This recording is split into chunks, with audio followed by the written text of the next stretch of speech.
So to add insult to injury from the Chicago Bears 20-17 loss to the Cleveland Browns, the Panthers actually won another game this year against the Atlanta Falcons that allowed the New England Patriots to be within one game of the #1 overall pick. Ryan Pace, the former Chicago Bears general manager and current assistant general manager for the Atlanta Falcons, found a way to stick it to Chicago. The Bears still have the #1 overall pick though, along with the #5 overall pick because of their loss to the Browns, but it's getting tight. And after yesterday's loss, I need to know Ryan Poles is going to be very strategic with his picks. Hello, everyone, and welcome back to this episode of Just Another Year Chicago. My name is Nick Rohde, and as always, thank you for tuning in. Today, I am hitting on the current Chicago Bears stock situation and what I would do if I'm Ryan Poles. And yes, that involves moving back multiple times. I am trading the #1 overall pick at the moment if the draft started tomorrow, but I'm not going insane with it. And the #5,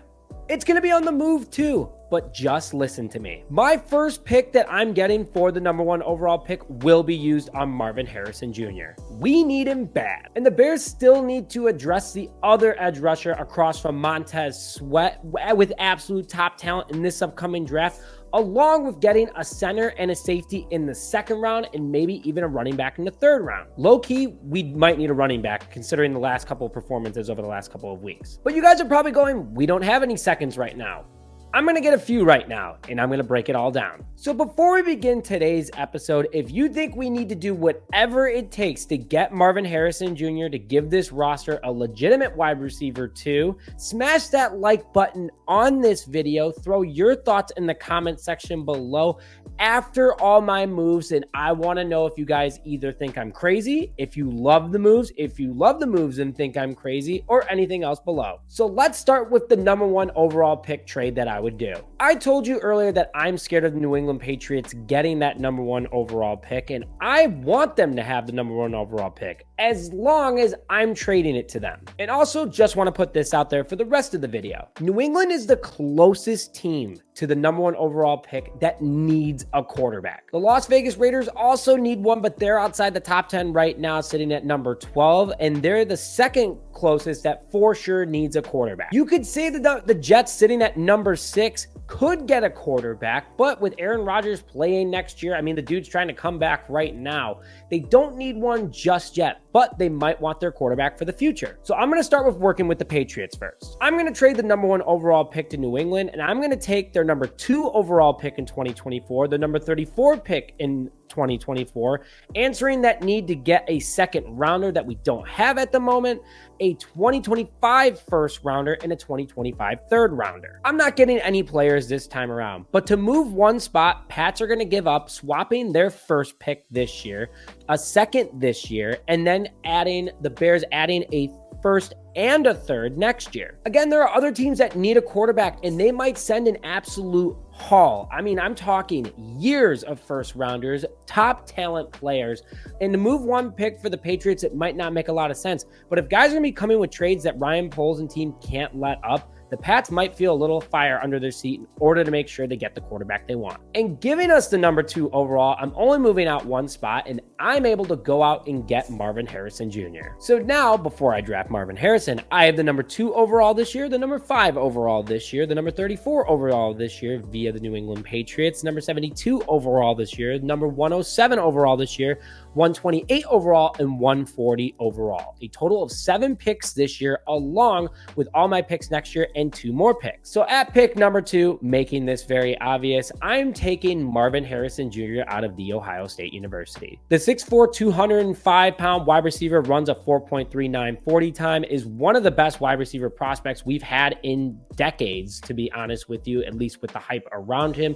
He can catch anything, clean route runner, very strong, doesn't drop anything. Overall, a fantastic #1 overall pick for the Bears. #1 overall pick as in their first pick at #2. We snag him. We still have number 5, and I'm going to move number 5 around now. So with that number 5 overall pick, knowing I now have Marvin Harrison Jr., I now feel Chicago can move that number 5 overall pick since they got the best of the best talent at the wide receiver position, an area of need for the Chicago Bears. And after pick number 2, you have the Arizona Cardinals at number 3 and the Washington Commanders at number 4, both who don't technically need a quarterback. You have Kyler Murray and Sam Howell, who Washington may move on from, considering they're going to have a new front office and head coach most likely.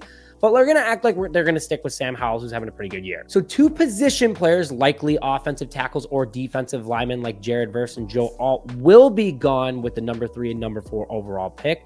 I still have Marvin Harrison Jr., and 2 of the 3 top quarterbacks in the draft are still going to be on the board, considering the Patriots went quarterback, I went wide receiver, and the other 2 teams went with other position players. So that number 5 stock just skyrocketed. And the Pittsburgh Steelers, the Las Vegas Raiders, and the New York Jets are gonna come calling potentially. So let's play this smart. The Jets sit at number 6, 1 pick behind the Chicago Bears, but they know other teams are gonna be calling for that number 5 overall pick. So they're gonna wanna give up a haul to get a quarterback to sit behind Aaron Rodgers for a while, maybe 2 or 3 years, depending on how long Rodgers plays.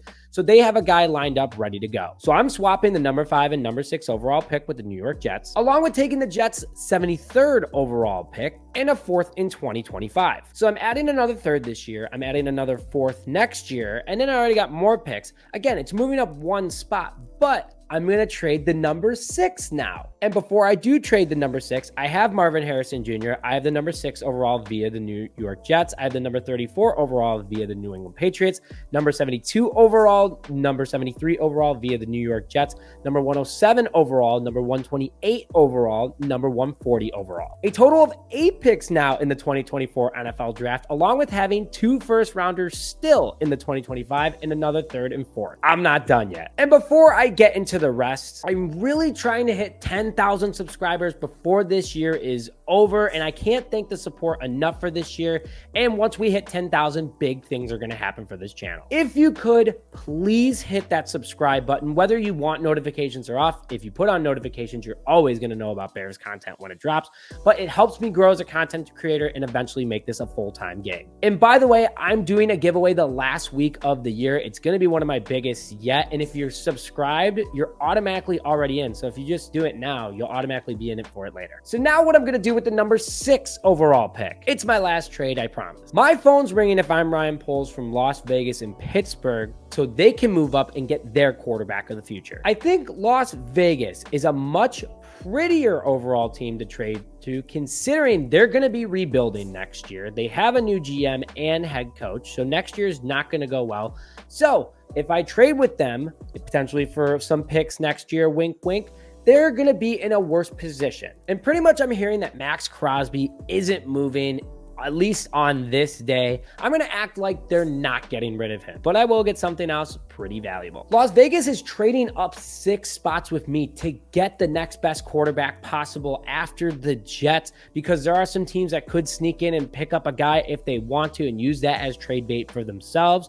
So I would do that. Pittsburgh's a little too far back, being 6 spots around. They're at 16 right now. But overall, Pittsburgh also has a better roster in future than Las Vegas. I'm looking at the short term and long term for these trades. But with Las Vegas, I'm trading the number 6 overall to get an absolute haul, more than I got from the Jets. In return from the Raiders, I'm getting the number 12 overall pick, the number 43 overall pick, and a 2025 first rounder. Las Vegas will not be good in 2024-2025. Putting that out there, they will have likely a top 5 pick in the 2025 NFL Draft. Mark my words. But they want to get their starting quarterback to build the future around with their new GM and head coach. So after the trade with the Raiders, what the Bears have? They have Marvin Harrison Jr. They now have the number 12 overall pick via the Las Vegas Raiders, the number 34 overall pick via the New England Patriots, the number 43 overall pick via the Las Vegas Raiders, the number 72 overall pick, the number 73 overall pick via the New York Jets, number 107 overall, number 128 overall, and number 140 overall. That's 9 picks this year in 2024, including 2 second rounders and 2 third rounders. And on top of it, I now have 3 first rounders in 2025, along with another third and another fourth. How much more do you want? And now with the number 12 overall pick. With Yannick Ngakoue likely on the move after unfortunately breaking his ankle, he was a huge miss, by the way, against the Cleveland Browns. We need an edge and a top talent at it. And I am taking Chop Robinson from Penn State. The 6'3", 250-pound edge is insanely fast, crazy athletic, and one of the best edges in the draft. They have him within the 10 to 15 pick, and I think there's a good shot he lands at 12. He has a rush grade of 96 out of 100 to get after the quarterback, and also runs a 4.6 40 time, making him super quick if he has to drop back into coverage. And his speed off the snap is unmatched, one of the best in college right now. So after all that craziness, I addressed wide receiver too. I addressed top talent at edge. I now have 2 seconds after that to get a top center in safety to replace on the Bears' current offensive line, and Eddie Jackson, who's likely gone after this year, and also get a ton more depth pieces. And don't forget 3 first rounders in 2025. I know it's crazy. I am crazy.